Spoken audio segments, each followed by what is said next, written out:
What's up, everyone, and welcome to Season 4, Episode 22 of Girl You Know What podcast. I am Danielle. And I'm Keisha. And you know what? I was just thinking about it, and not really a lot of crazy stuff happened this week, but still some crazy shit happened. Right. Yeah, so, so how was your week? It was okay. Good. It was okay. How was yours? No, it was okay. It went by pretty fast. I was surprised. I had a 2-day training at work, so that kind of helped, you know. Oh, yeah. And let me say this.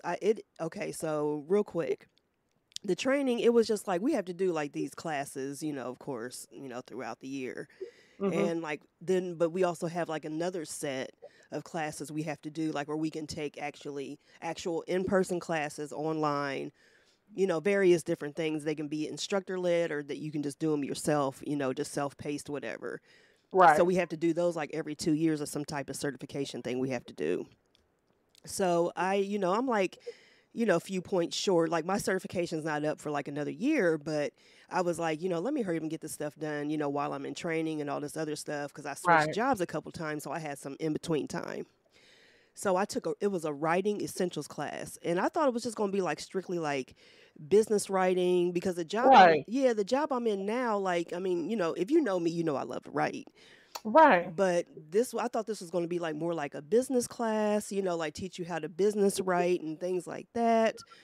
But this was actually just like straight writing essentials. The trainer was he's an actual author, and you know, and he blogs and he writes for all these news publications and things, you know, so it was like really taking you back to basics. I mean, girl, we went over nouns and adjectives and run-on sentences and all that. But that explains to you that people are stupid. Right. That explains to you that the job has recognized that we have hired idiots. Yeah. And now we have to teach you how to write. Mm-hmm. We have to tell you what a noun is. Yeah.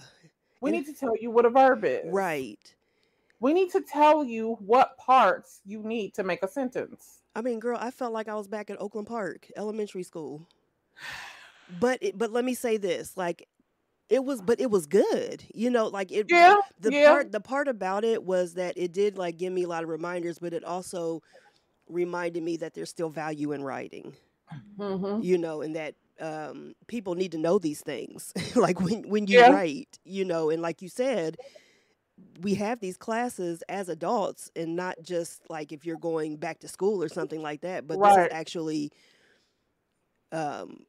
work related. You know what I mean? You get credit for work. I mean, because that was probably the nicest way they could tell people without flat out telling people, can you read? Yeah.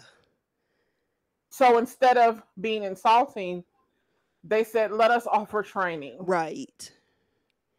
And I was just sitting sad there. A little bit. It is, and like that's sad a little bit. It is, and I because there were some things in there that I actually didn't know, like when it comes to writing and formats and things like that, and it had like some editing tools and stuff like that in it, which I thought was going to be very helpful. So I emailed the training booklet to myself, you know, so I can look over certain things or whatever. But I mean, I completely understand, because being in case management and having to go over and read another case manager's notes, you'd be like, what? Right. Yeah.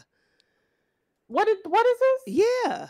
So I get it. Yeah. I mean, and girl, I mean, it got so deep. It's necessary for sure. It is. And I was just like, wow. I was like, but it was like probably the best 2 days at work that I've had in a long time, because it not only the class was kind of like, I mean, it was good, but it was just like what we were learning. It was just like, okay, like I said, I felt like I was back in elementary school at some points, but it did encourage, and it did, you know, get me like feeling like, you know, I want to write again. So that did help, you know, that way, because like I said, I see that there's still value in writing. So yeah, so that was my week. So it went by pretty quickly because I had that class, I think it was Tuesday and Wednesday or something like that. But yeah, so that's it. That's my week. So let's go ahead and get into this show, girl. We have a few topics this week because like I said, It was some stuff, but I'm gonna because you said you didn't hear about this story. So I'm gonna No, I didn't. yeah. So I'm gonna start off with an update on Tupac's case. I'm sure everybody knows. Of course, Tupac Shakur was murdered back in 1996. We were like what 16 years old. We were in 16. high school, Yes. juniors in high Mm-hmm. school. So we've been there from the beginning of this. We were old enough to know what was going on, and we've seen the documentaries and all the mess and everything. And then, of course, 6 months later, or something like that, Biggie was killed. Basically the same Yes. way. So it was a crazy time.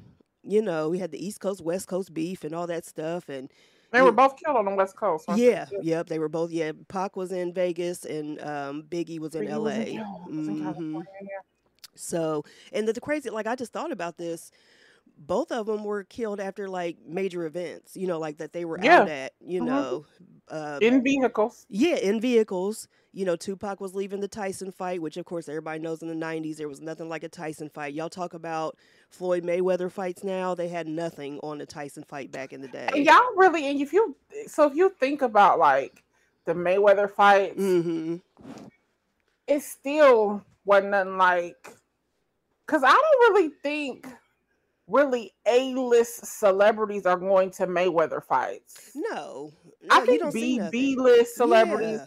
I think internet famous people Mm-hmm. are going to, but back in the 90s, internet famous people would have been like the dope boys and their Mm-hmm. girlfriends. Yeah, exactly. Like, so, but A-list celebrities were going to Mike Tyson's fights. Right. Like, they were a big deal. So the Mayweather Mm-hmm. fights be cool, but Yeah.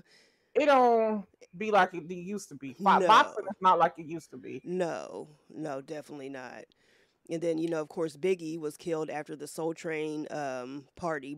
What was it, like the night before the Soul Train Awards or the weekend before, something like that. It was involving the Soul Train Awards or something with Soul Train. It was some party with Soul Train, but anyway.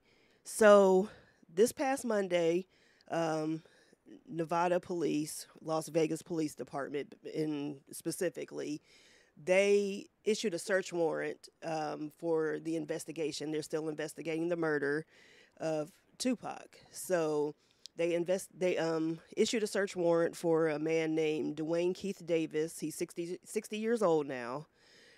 He's also known as, a lot of people may remember him because the name Keefy D kept coming up or whatever. Mm-hmm. And he's actually the uncle of the suspect who was accused. Still not what do you call it? Still not the actual murder. Like, Right. they know that he actually did the murder. I can't think of the word right now. I'm sorry. Mm-hmm. But Orlando Anderson. He's the uncle of Orlando Anderson, who was killed a few years later or a couple years later after Pac was killed in Los Angeles, gang related, of course. So, but anyway, so they issued the search warrant and they confiscated tons of electronic devices, and and the thing is, like, they focused on him not only because he's related to Orlando Anderson and they were very close, but he has bragged over the years about being in the car that shot Tupac. So he has bragged to people about that. After all these years, you got these gang members that are getting older. They probably got kids in the gang now, and they're trying to, like, if stuff happens, people talk. That's just what I'm getting to. So the code ain't the same. My God, no. Even for the OGs, it's like they've learned over time, No, there's more value in talking than keeping quiet. So sounds terrible. yeah. So that's what's going on right now. They're not saying what they've discovered, or anything on these electronic devices or whatever, but he's a suspect, to get more information. And it is looking like, from some of the things that have come out, it is looking like Orlando Anderson was actually the shooter, and Keith Davis, Keefy D, whatever you want to call him. I'm gonna call him. He drove the car. Yeah, he drove the car, and because he's bragged all these years, even though his nephew Orlando Anderson is no longer here, you know, that's the only reason people knew who he was, of course, you know, because he was like a young up and coming gang member who got his ass beat by Pac and them, you know, at the Tyson fight. And then he became infamous for being, Oh. that's the one that they were fighting. So that's the one that got beat up. Yeah. And that's why they followed him and So shot. that's why they shot him. Mm-hmm. Oh, okay. Yep. And then the thing about it is, I mean, it's so weird that to think about this now, mm-hmm. because the way that they made this big deal and the way that they accused Biggie Mm-hmm. and accused Puffy, it's like, but y'all, this was a direct incident Mm-hmm. that he was related in. Right. They stomped that dude out. Like, I mean, it's on video. You know, it's you on can video. you can YouTube it and probably watch it still today. Yeah, to this day. Yeah, in They every documentary they stomped him show out. it. Yeah. So why people? It's weird how people do stuff like that. Mm-hmm. Just skip over the obvious, Right. and accuse people just because you want to keep drama. Mm-hmm. And that's what it was. That's all it was. And Biggie lost his life because of it. Mm-hmm. I'm a firm believer in that. Oh yeah, that's the only reason He why. lost his life because of that. Yeah. And it's crazy. Just like you said, and it was just because and the thing about it is the way things are going now, and you know that we're older now, of course, and we've seen how the music business goes and how shady it can be, because of course back then we weren't thinking about that stuff. Mm-hmm. Even though Q-Tip told us rule number 4080, the record company labels are shady, you know, still, you know, you weren't thinking about that at the time, you know. But I really blame Suge for all this, though. That's what I'm going to say. So I wonder if the higher ups, because, you know, like, even though Suge and them own Death Row Records, I don't necessarily think, I wouldn't blame Puffy. Oh, because no. honestly, I don't think he Puffy had anything to do with it. lived and breathed Biggie. Yeah. Like, he wasn't anything without Biggie. And they tried to say, like, he set up Biggie to get murdered because he was going to leave Bad Boy or something like that. But there was but people close, even Faith said he was not thinking about leaving Puffy. That's not true. Yeah, it was just to keep that drama going. That's all it was. Yeah, it was just to keep that drama going. And it's like, I mean, that changed Puff's life. Yeah, definitely. And honestly, if we think about it, he has never been the same since then. He's been still chasing his Biggie. That's why. And even though he's never been the same. No, he's still trying to get that Biggie Smalls on his label, and not even in that aspect. Like, he lost his friend. That was his best friend. It literally changed his. Not even it did change his professional career. But it changed his life overall. Yeah, definitely. To have a friend and to lose a friend. You know, that's earth shattering. Yeah, and he was in the car behind them. Yeah. You know, he wasn't actually in the car, but yeah, for you to see that, I mean, it changed all of them. Oh yeah. It changed Kim. Oh my gosh, yeah. Like, Kim ain't I hate she ain't been the same since. I don't even feel like since then, and this is crazy what I'm about to say, but just her self-love. I think she lost the love for herself.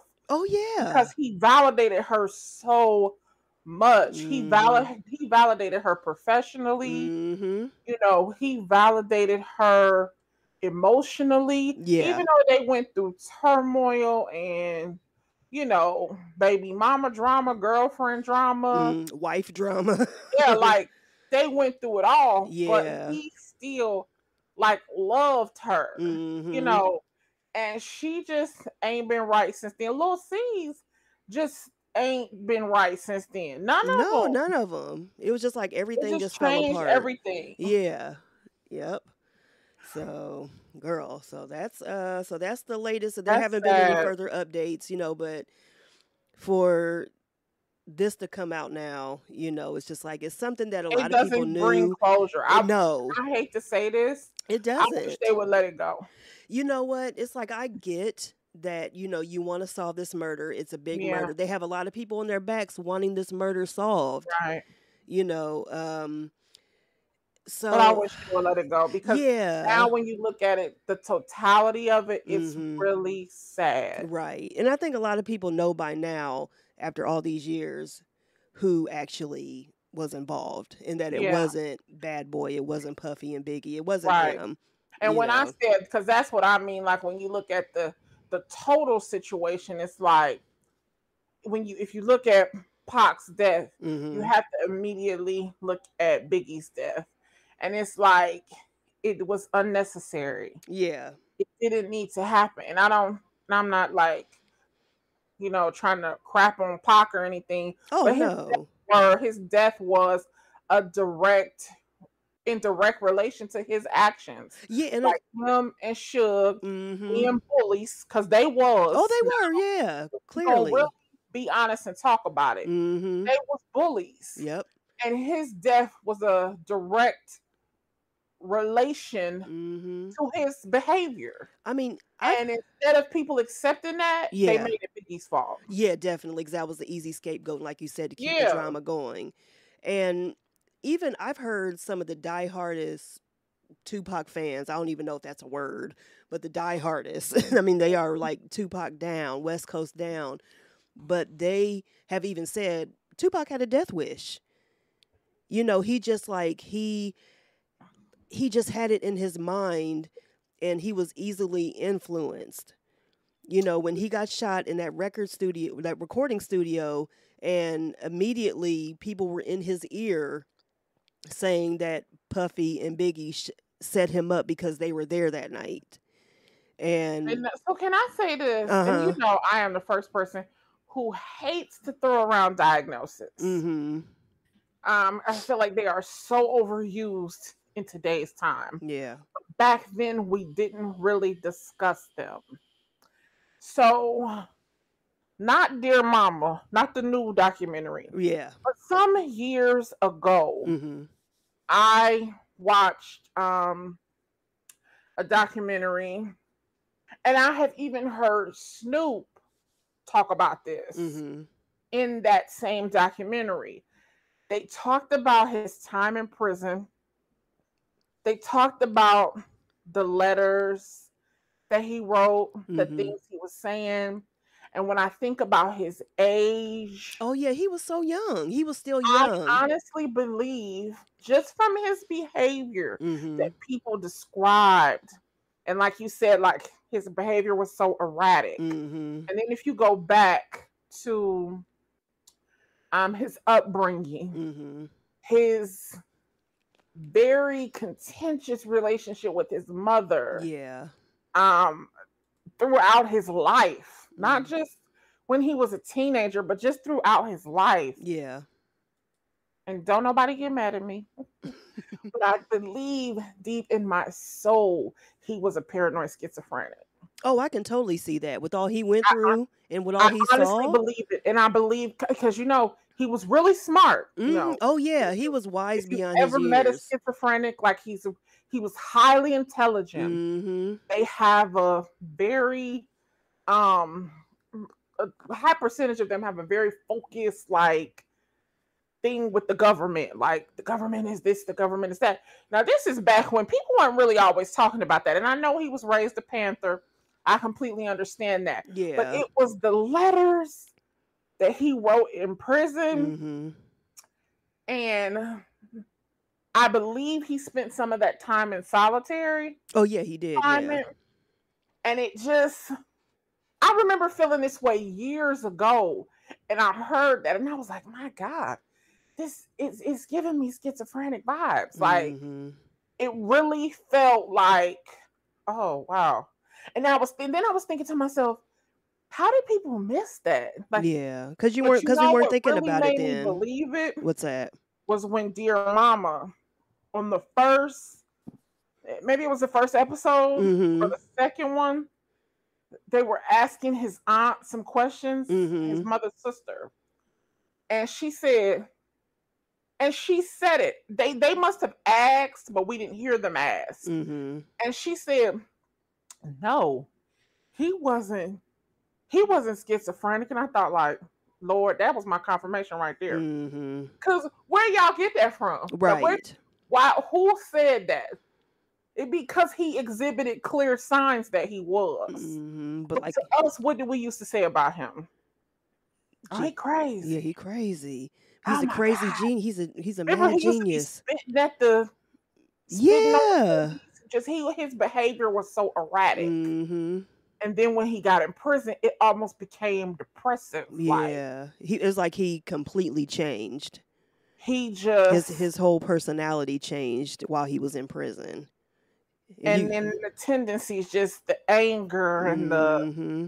he just became a different. And it really gave me like the chills. Like, oh, he's a paranoid schizophrenic. Mm-hmm. It was What was he, definitely something. 23, Yeah, 25? he was only. Oh, wait a minute. He was 23. He was 23 when he died. I think he was Yeah, he was 23 and Biggie was young. 24. So they were. Yeah, I mean, that's how you had to look at it. Like they were so young and they they had were so. young. I mean, it was crazy. I mean, they weren't much older than us. Yeah, yeah. That's true because we were like 16 and we were in Yeah. the 10th grade because I feel like Biggie died in March. I feel like it's my mother's birthday. No, I feel like it was the same school year. It was of 96, right? yeah, 96, 97. So that would have been our junior year in high No, school. because if we were 14, we were freshmen, right? Yeah. 14 and we turned 15, that would have been freshman year. Mm-hmm. 15, we turned 16 in the sophomore. So March, that's the going towards the end of our sophomore year. No, Biggie died in March of 97. Oh, Yeah, okay. Pac died So when did September 96. September? Okay, Yeah, okay, yeah. okay. When No, you I said see how you can get 96, I that. was thinking like, oh, I You were thought we thinking, were. yeah, No, we were No, I get juniors. it. Yeah, we were. It was 97. Yeah, yep. Because they were only like, what, 6 months apart? Or wait a minute, September? Yeah, like 6 months apart they passed away. That's terrible, That's man. crazy. It was terrible. It was. It was a bad time. And, you know, and that's why I say I think like a lot of outside forces had a lot to do with that. Because Yeah. remember around that time, too, that's when they were really trying to take down hip hop. So they were like, "Oh, we got this beef, and then we got the two biggest mouths." terrible, And man. yeah, it was bad. It was. We can do a whole show on that shit. It was Oh my bad. gosh. We will one day. Yeah, definitely. But Jason Aldean. girl, so okay, you take this one because I got some shit to say. Go ahead. No, I don't. I mean, the only thing. So, if people do not know, Jason Aldean is a country singer. First of all, I don't know if he is that famous. Me either. I was like, honestly, I've heard of his name, but I don't know him. Yeah. So he must be very famous because it's a big controversy. Right. So he has a song, and is it called Try That in a Small Town or something Try like That that? in a Small Town. Yeah. And he's he did the video in Tennessee, Mm-hmm. in a particular like capital, and basically they say the song starts off semi-patriotic. Mm-hmm. As the verses go on, it becomes more controversial, and then the video came out. So the song was already probably questionable, Right. but then we got the visuals for the song, and it shows people rioting, protesting, what they call being aggressive to police officers, and they performed it. So the only point that I really had is when the black girl did the video, the black woman did the video Mm-hmm. about Jason Aldean, Right. and she said that particular courthouse in Tennessee where he performed the video had like this very negative history, Mm-hmm. I would say. Mm-hmm. And there was a public lynching. There was a riot in the black side of town. Just a whole bunch of stuff. Yeah. And she was like, well, I would think that he doesn't know that. Ma'am, Come they on knew. now. They knew. He knew exactly what he was doing. They knew. Because that's too convenient. You're going to do a song like that, and then the scenery that you choose, the background They that you knew. choose, you knew. Come on, stop it. Quit trying And to let make me tell you why they excuses. knew. Because just like we trade stories and we talk about the Tulsa race riots, Mm-hmm. they talk about it too. Oh, yeah. So anytime you had a public lynching of a black man, they talk about that in their families. Oh yeah, because it was like Sunday. It was like a Sunday stroll in the park for them. They would go and sit up and be perched and probably have a drink or two, some tea. They would. It was like a show for them. Yes. So they didn't back then. They didn't look at it as anything bad, and some of them probably still don't. But that's a whole nother subject. They don't. They don't. No. I would like us all to stop being surprised. that part right. Thank you. They are racist. And I don't care how. I mean, I get it, y'all. I get it. We want to see the good in people. We want to think the best of everybody. But listen, they are racist. Yeah. And it be really the people who y'all think ain't racist be the racist people. It be the people who act like they love this country and they wave their flags and they tell you that they go to church and they sing Amazing Grace, how good the sound over a country guitar. Maybe they the most racist of them all. Exactly. I want y'all to stop thinking that. I really do want people to just let that settle in their spirit that your coworkers are probably racist. Everything you do at work, they're probably going back to their family. They're racist. Oh yeah. Telling them what you do, making jokes about you, telling them about how you changed your hair today, telling them about the lipstick color you had on, the clothes you wore,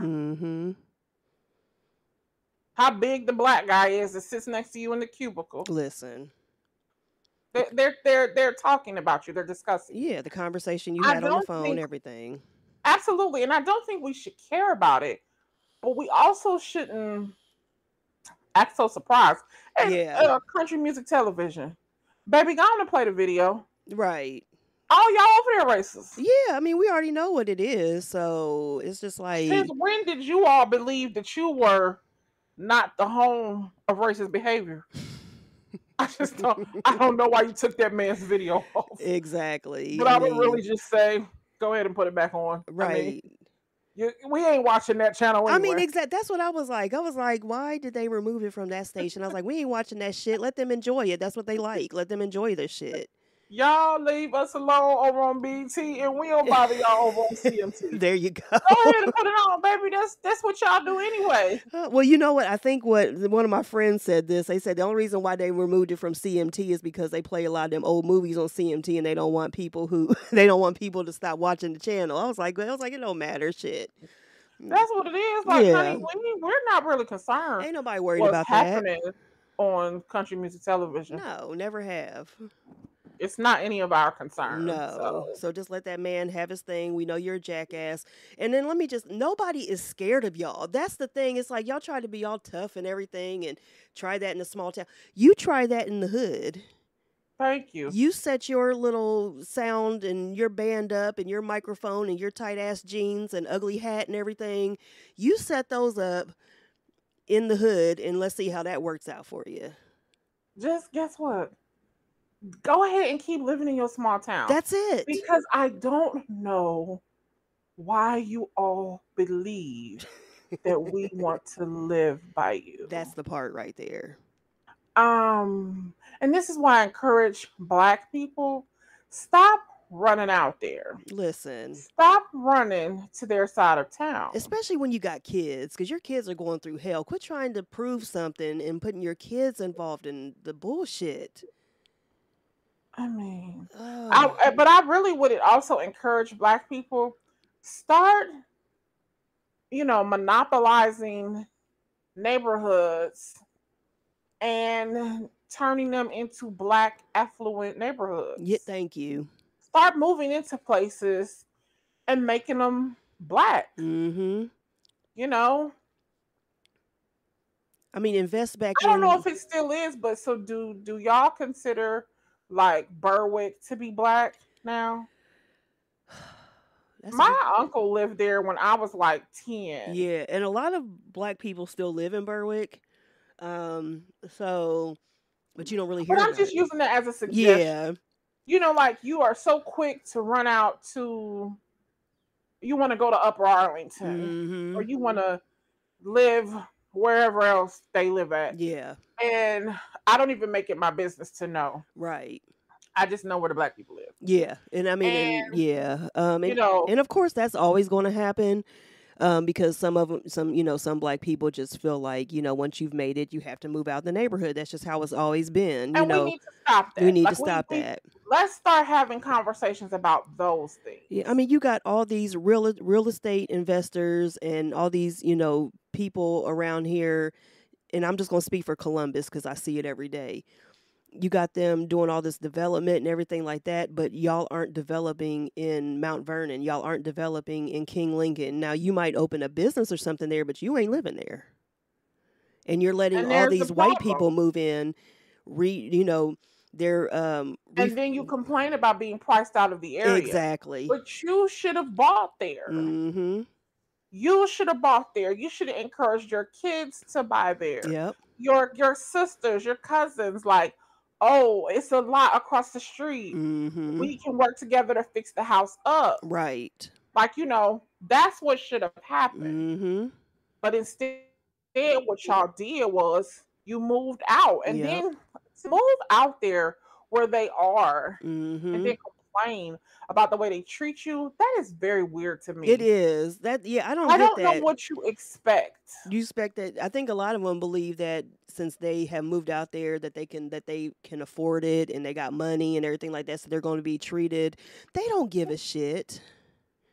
Y'all are never. We're never going to be. That's the part that's the most draining. Honestly. Yeah, it really is. The fact that you move there and then you expect them to like roll out the red carpet for you. Mm-hmm. Honey, they moved over there because they didn't want to be by you. That right there.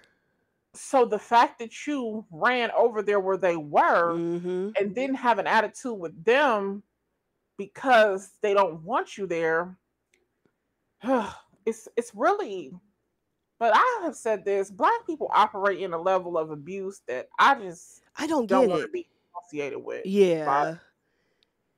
We have other pressing issues that we could be talking about as a community. Mm-hmm. Because the cycle of abuse that we live in and operate in, it's really sad. Like, honestly, we like to stay in abusive relationships with family. Mm-hmm. And I'm not saying that and that's where we probably have learned it from. Yeah. I'm not saying that you cut your family off, but what I'm saying is you have to set up some boundaries and say, I prefer not to come around if, they want to force you into relationships with your abuser. And, we have got to start.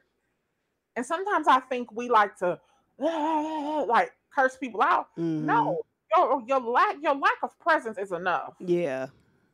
Put your foot down and just don't show up. Mm-hmm. Put your foot down and stop taking those phone calls. Yeah. They'll get the picture. Eventually they're going to have to. Ain't got no choice. Yeah. You don't have to be loud and, go crazy, but you also have to say, listen, I don't want to continue in this cycle of abuse because what do? We carry it into relationships. Yep. And then we carry it outside into social circles, which is what we're describing here. Yeah.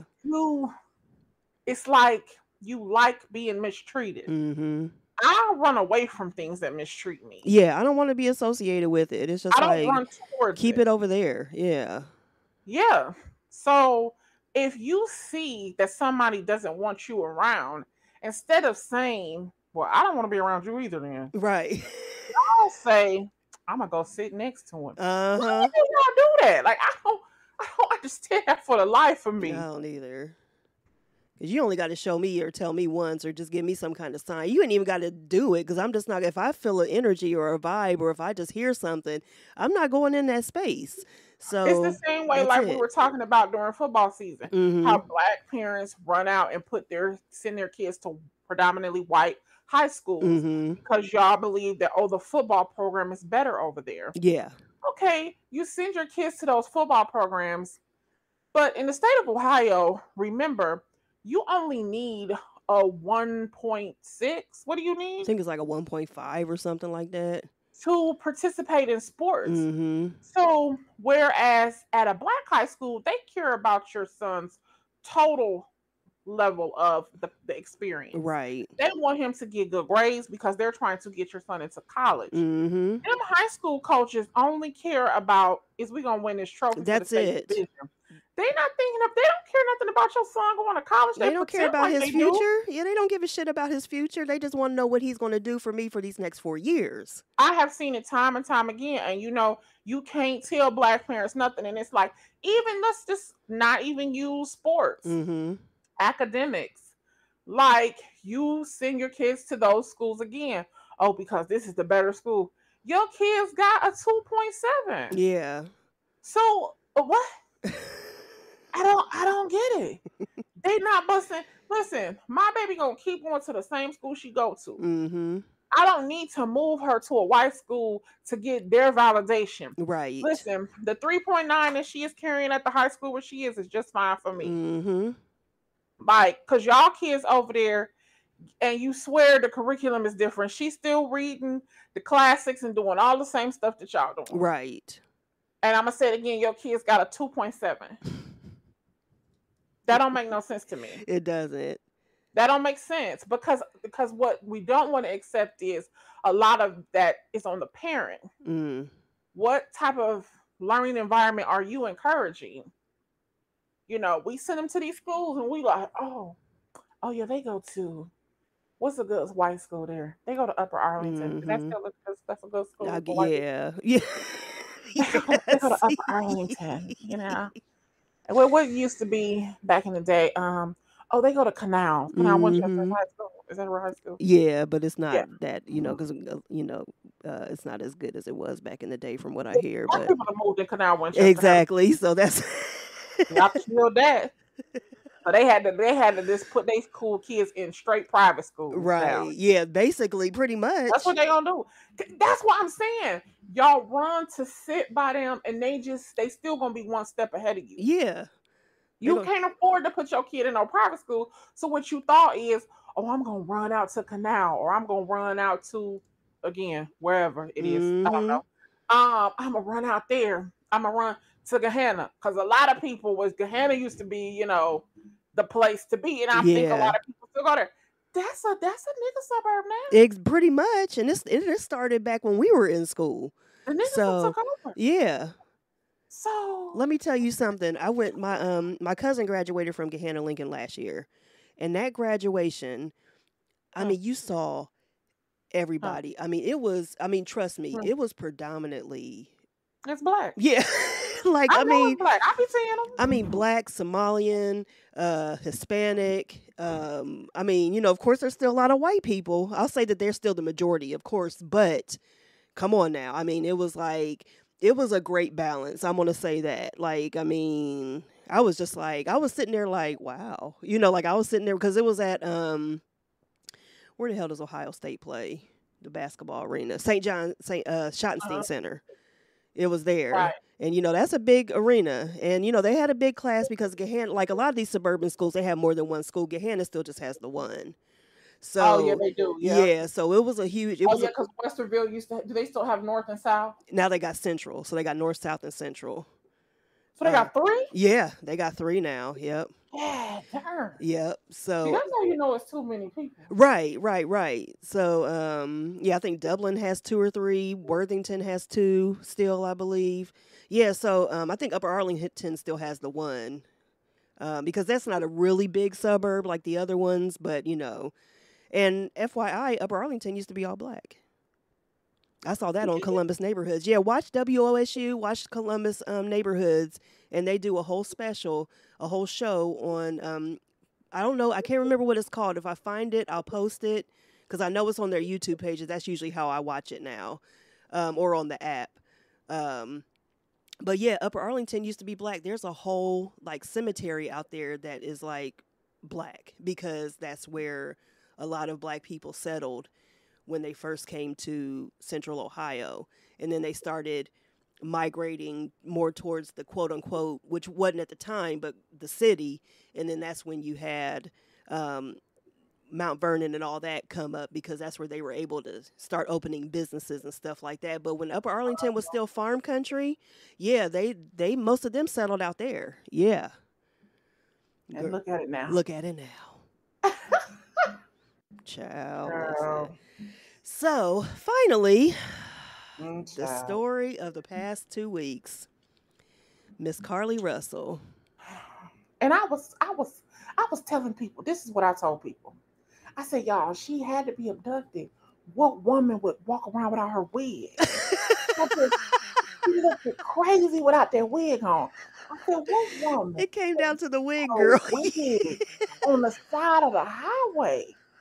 I couldn't wrap my mind around that. Baby, I didn't even I would not believe that no black woman would be out here with her wig on the side of the highway. That didn't sit well in my spirit. It didn't.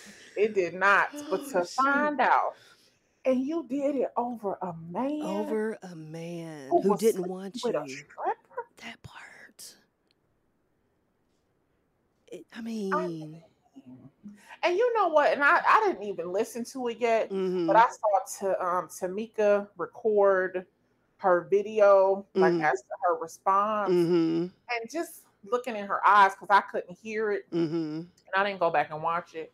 But I had sent it. My friend and I were sending it back and forth. Yeah. And I said, I know Tamika is heartbroken. Oh yeah.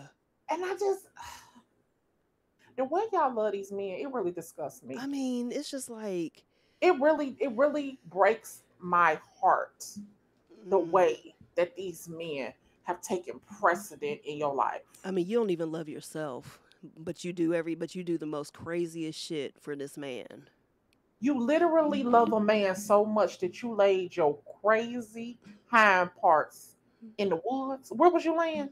With cheese and crackers, you ran off and hid. Oh, and bottled water. Was you in the Red Wolf Inn? Like where? What in the world? What would? Child. I mean, so she's been fired from her job. Break up with you. Yeah, I mean, rightfully so. She's been fired from her job because, I mean, hello. Because you stole your money from them. Yeah. And then I read last night, like I was still looking up stuff, and I read last night that she and her family had moved to Atlanta. Of course they did. Or they fled to Atlanta. I don't know if they moved, but they're getting a lot of death threats. So they have moved to Atlanta, I guess, where they fit that they can blend in. Y'all ain't blending in no more. Y'all been all over the TV. Even as big as Atlanta is, it ain't that big to where y'all ain't going to be seen. Her mama just going to have, you need new wigs. That's all. Get new wigs. People won't know you. It's all about the wigs, girl. That's that blonde. All we see is that little reddish looking hair. So you just get you a new wig. That's it. Get you a short wig. Change your name. Girl, I mean, it was just, and then it's terrible. It's terrible. That's the part that really breaks my heart. That she was so wrapped up in him. That she didn't think it. And women, we normally think things all the way through. Right. But she's young too. Yeah, she's young. So it's like, young. Young and dumb. You didn't think that through and think about what it would do for other people who are missing. No, and let me say this. Because I watch a lot of true crime, and I'm going to actually do an episode on this when I get back into my true crime series. I'm going to do an episode on this where forensics don't go anywhere. So even if you think that you do, you can go into Google, do all sorts of searches. You can delete your cookies. You can delete your browsing history. That shit goes nowhere. Text messages don't go anywhere. You can delete all you want to. You can change phones. You can do whatever. Okay, now I said we gonna get, you say when you do a crime show, we gonna talk about this, but I'm gonna talk about it a little bit right now. Go ahead. No, go ahead. Breaking it up. Now listen, y'all. I don't believe you can get away with any crime before I start to make these statements. But let's just say you want to search something. Right. You're going to need to go to the library. I mean, that is far away from your home. And you're going to need to pretend like you don't have a library card and can you get a day pass? And everything you need to look up, you need to look it up on there. Yes. Now, I'm not trying to tell you how to commit a crime. Right. But I'm just giving you an idea. And you probably should wear a disguise. I mean, because there's cameras everywhere you take a step. Because do you know how many true crime shows that we've watched where the husband or wife... GPS off on your cell phone. I mean, listen. Because even if you drive out somewhere far, if Mm-hmm. your cell phone is on, it is tracking you, and you probably should leave it at your house. Right. Now, I'm just telling you what I know That's it. from watching ID. Yeah. Day and night. Day Background and noise night. while I'm working. I was watching it before we start recording. Child, listen, it stays on, okay? Because And it's now I'm watching educational it TV. tonight. Yes. So, Listen. I watch crime shows all day. All my free time. Let me say that, not all day, but with my free time, Girl. I'm watching crime shows. Oh, the new Forensic Files starts tonight on ID. Absolutely. Yeah. It's been going on for a few weeks now. Oh, has it? I've been Okay. checking them out. I like the old ones, but Yeah. these is good too. But I'm telling you, leave your cell phone at home. Yeah, because you just don't understand the trail. Why do you think that we have all these electronic shit that that they make us depend on nowadays, so they can track our asses? Y'all be into all these conspiracy theories and all this other stuff. It applies. And Y'all let me say this about the police. So I've seen so many comments about, oh, now y'all believe the police, things like that. I didn't watch the press conference because we talked about that. I was like, I refuse, I refuse to watch it. Yeah, I've had it sent to me a couple times. I didn't. Yeah, same. But let me say this: from what I hear, that police, I don't know if he was the chief or whatever, the guy who had his best Easter suit on, honey. Yeah, he was the chief. He was the chief. Listen, they said he broke it. They said, even people who were supporting her, they were like, look, he had it down, Yes, he broke it down. He broke it down. It's not about believing the police. Right. Thank you. She made it too obvious. Thank you. That's what. You didn't have to go look for it. Right. She searched it on her own phone. Right. On her computer. You bought supplies to survive for a weekend from your job. Thank you. I don't know what you want us to say. What else? Nobody else saw a baby. Didn't they interview people who were on that highway around that time or whatever, and they told people to come forward. Now you never know if people are true, lying or whatever, but no one saw a baby out there, so it was just so much. And now it makes sense why when you saw her car pull over to the side of the road, people were slowing down, trying to figure out what's going on, right? Girl, child. Yeah. So it was just disappointing, and I feel bad for Tamika. Because she worked so hard. Yeah. And the Missing Black Girl podcast, I feel bad because there are so many Black women who are truly missing. Yes. And again, I say Tamika's name, but Until Freedom, her organization, they advocate on behalf of women. Yeah. And as an organization, myself, who advocates on the behalf of women, I don't. Again, the way they love these men, it's just sickening to me. It really is. It is, and it's sad. It's just especially these men. These men are. I don't mean no disrespect, y'all, but y'all gonna have to. Dr. Umar got them boys together, and those three guys on that podcast we're talking to, yes, they are the majority of men out here. And it's funny to watch men or to see men watch that and think that they're not like them. Right. You too are them in your own way.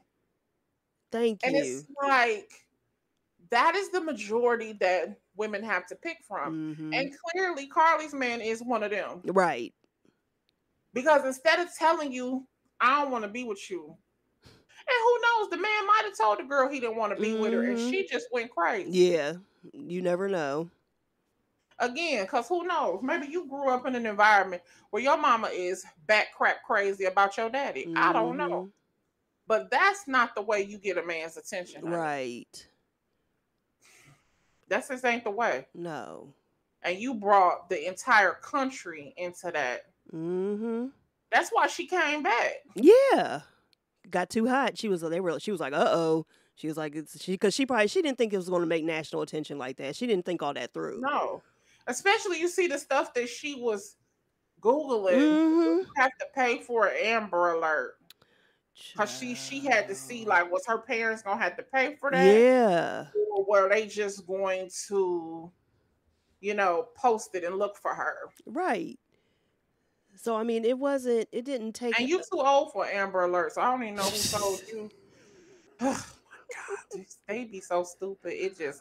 To see the young people, how dumb they are, it just really, really grinds my gears. Girl, like that video you posted, what was that, last week or whatever? And when he didn't know basic... Girl. And he had to be like at least 13 or 14 years old. That, and I mean, even if not, she was asking him elementary style questions, and she asked him how many states it was. Girl, and the way he was second guessing himself, and he was wrong every time, but she kept the way she kept making him think he was right. Like, good answer. Good answer. I was like, oh, child, that's what's wrong with him too, right there. I'm like, what are y'all learning in school? Nothing. Nothing. You're not learning anything. They scared to take kids' phone from them in school. Listen, they might get beat up. Have the nerve to be sending them to school with the phone. Yeah. I am so glad because the school that Sade goes to, they have a very strict cell phone policy. And I know I see that a lot of these schools are putting kids' cell phones in bags. No. They ain't even giving you no bag. Yeah, you just don't bring it. You don't want to see your phone. Right. You got to leave your phone in your locker. That's how my niece's school is. Your phone, we're confiscating it. Yep, you got to leave it in your locker. Suspension is going to be attached to that. Like, they're going to put you out of school. Right. And I'm talking 10-day suspension. See? Like, they're not playing with that. The only time they can use their phone is at lunch. Yep. I know when I get that text from her about 12:50 something, she at lunch. Right. Yep. And then it goes to the point where she turns the phone off. Like, the messages don't even get delivered. Like, they not playing with them. Oh yeah, when I would like tell my niece like where I was going to be when I was picking her up from school, like exactly where I was going to be. 12 to 2:30 something. Exactly. As soon as she turns her phone on, that's when I know that she is at her locker getting ready to come out that building because she says okay or something like that. You know. So yeah. That's Sade. Yep. Yeah, they don't play that. No, so, and it should be like that. They scared, like, and y'all think it's cute. Oh yeah. Y'all be somewhere. We survived. Thank you. They're kids. Look, my mama didn't know where I was. Do you understand? Like, y'all gotta think. We walked to the bus stop I think we started walking to the bus stop at 6:50 something. Oh, it was dark. Yeah, it was still dark. I stopped and got Darnell.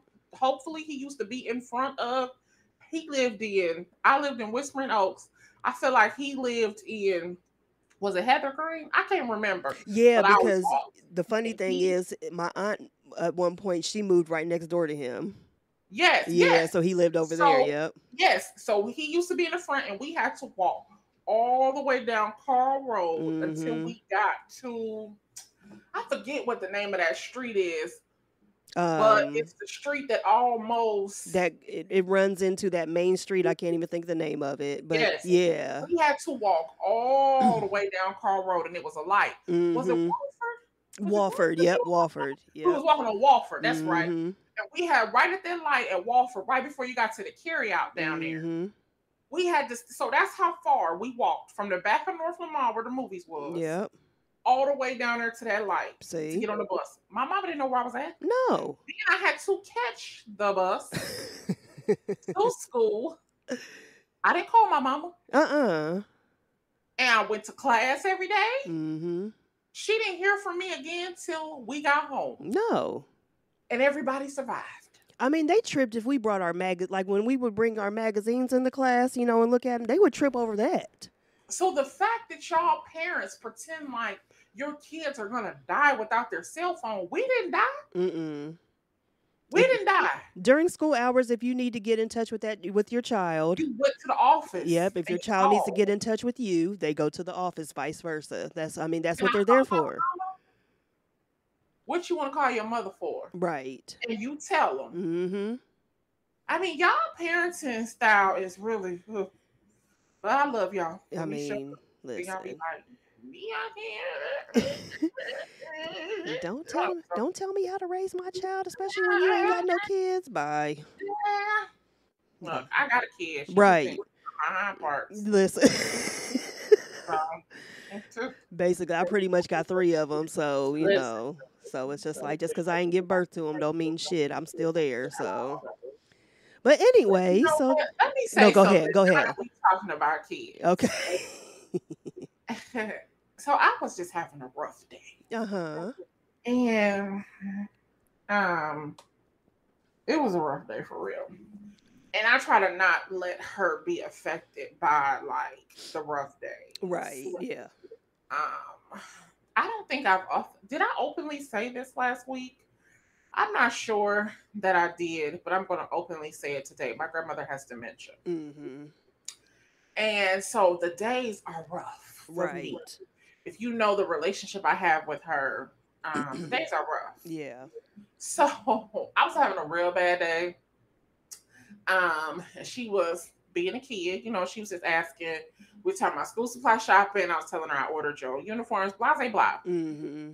And she was like, well, I want to go school. She wants to go school supply shopping with her friend.